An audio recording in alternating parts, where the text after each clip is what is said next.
one of the tenets of clinical therapy, including psychiatry in its, say, non-medical forms, is that dialogue is curative. That's actually the fundamental proposition. And the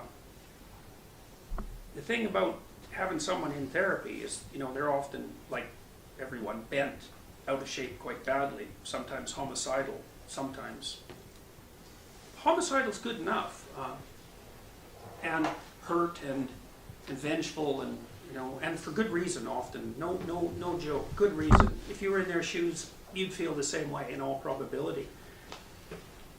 You have to let those people talk.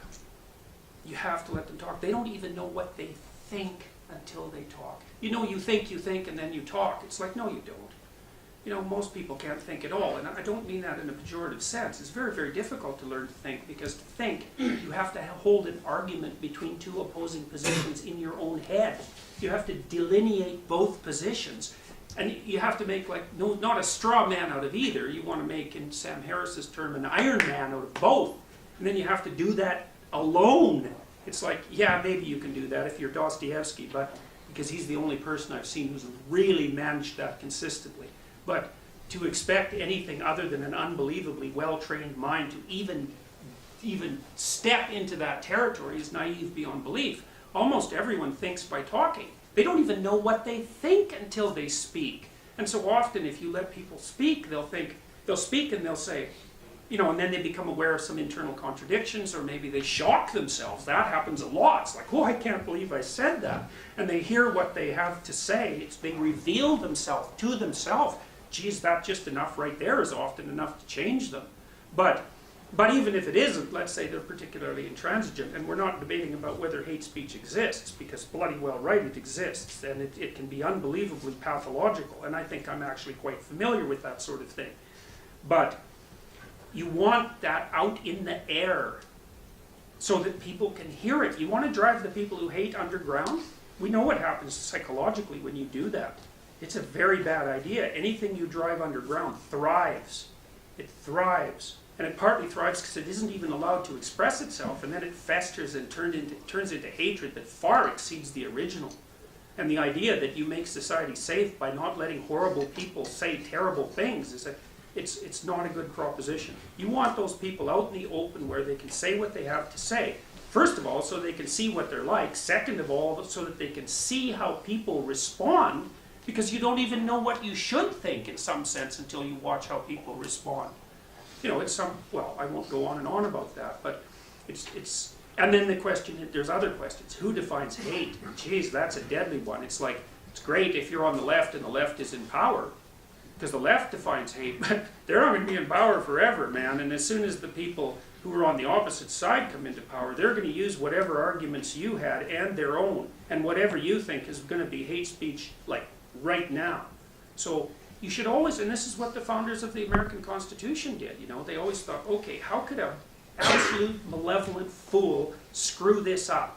They never thought, well, how can we establish the utopia? So that's what you're always thinking when you're putting a limit on something, including someone else's speech. It's like, okay, how could the most malevolent fool imaginable screw this up the worst possible way? And then presume that will happen. And then take steps so that that isn't how it turns out.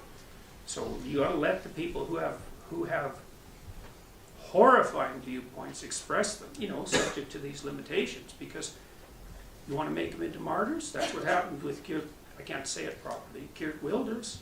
Keetsra. No, the Dutch guy. Yeah, the Dutch, who's leading the polls, by the way, and who has a pretty decent chance of winning the election. They nailed him for hate speech, and his popularity went up like 4%.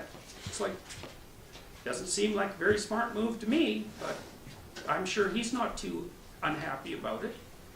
You know, and it might be that the fate of the EU rests on his shoulders. Maybe not. Maybe it's Marine Le Pen.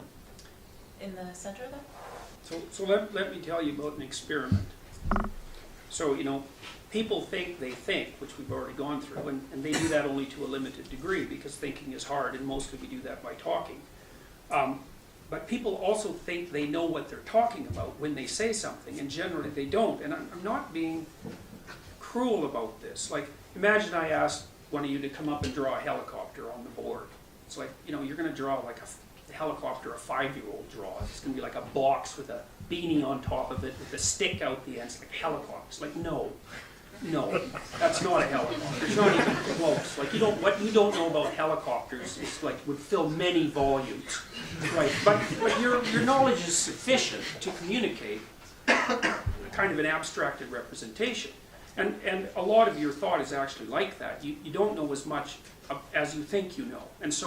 And that means you're more vulnerable in many ways than you think. And so here's an example. Let's say I bring you into the lab and I get you to fill out a political attitudes questionnaire and I localize you, say, halfway between center and radical left, something like that. Maybe an NDP territory or something like that. And then I ask you to write a 500-word essay about why corporations are a blessing. Okay, I know, so you don't agree with it. Yeah, I know you don't agree with it. But like, try to write a decent essay. If you write a good one, I'll give you like an extra $10 or something, whatever, $50, whatever.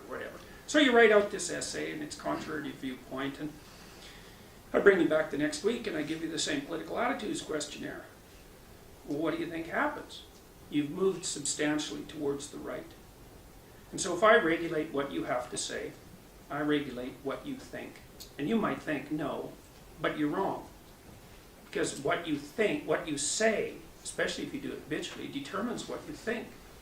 And I'm not willing to cede that to the state, but not only because I object especially to this particular philosophical embedding of this particular statute, say, but also because, you see, your stupid opinion is the corrective for the state's stupid opinions. Like, we're just swamped in ignorance and stupidity. It's a human condition.